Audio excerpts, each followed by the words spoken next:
Dahil nga may mga tanim tayong mga pichay mga ka-frenzy ay naisipan nating magluto ng tilapyang ginataan. At dahil nga po ay napakalalaguna ng ating mga tinanim na pichay ay kailangan na po nating bunutin yan ng maigulay na. At ataniman na po natin yan ng panibago. Ay ganito laan po baya ang gawa ko dito sa probinsya. Tanim laan po ako ng tanim ng gulay at maigi din pong hindi na abilhin. Kahit nga po ako'y makamadalang ng bumili ng pangulam at dahil nga po ako'y may mga tanim ay hindi pa rin po ako nayaman. Ay Lord, paranas naman ng 1 million sa bangko. Bakenemen. Para pagtanda ko, pakapi-kapi na lang ako at pakuya-kuyakoy. Gayon.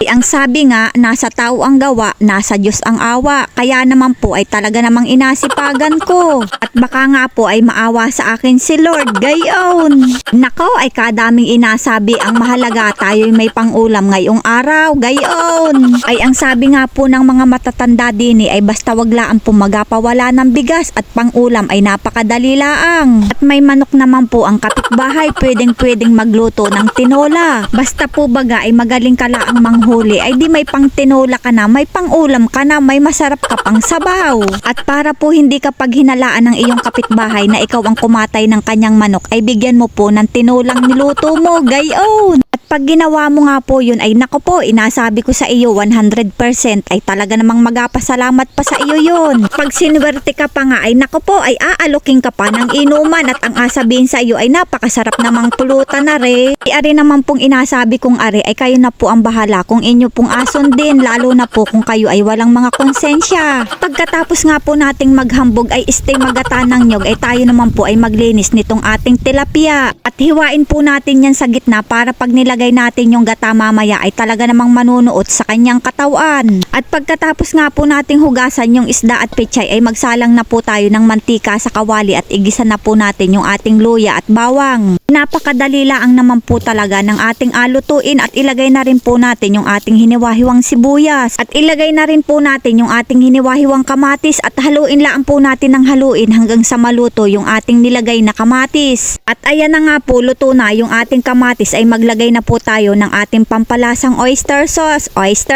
bekenemen dyan. At ilagay na rin po natin yung pangalawang gata ng niyog. At lagyan na rin po natin ng paminta at saka po ay asin. At syempre, hindi po mawawala yung ating pangpaanghang na sili dyan. Pag kumulo na nga po yung nilagay nating pangalawang gata dyan ay ilagay na po natin yung ating tilapia. At takpan na po natin at pagkatapos nga po ng ilang minuto ay ayan, kumulo na po yung ating tilapia at ilagay na po natin yung ating gulay na pechay. At ilagay na rin po natin yung unang gata ng niyog.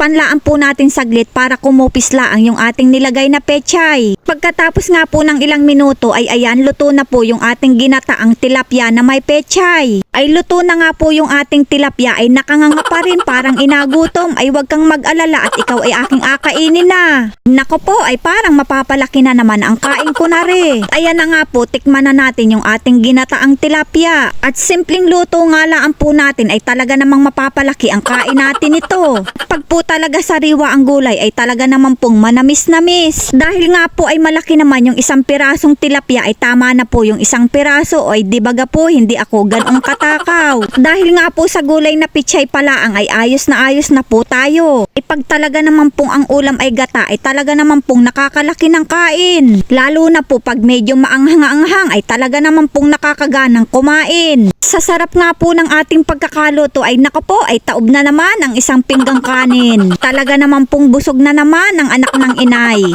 Mga ka-frenzy, pasubscribe na lang po ng aking YouTube channel. Thank you for watching po and see you again guys!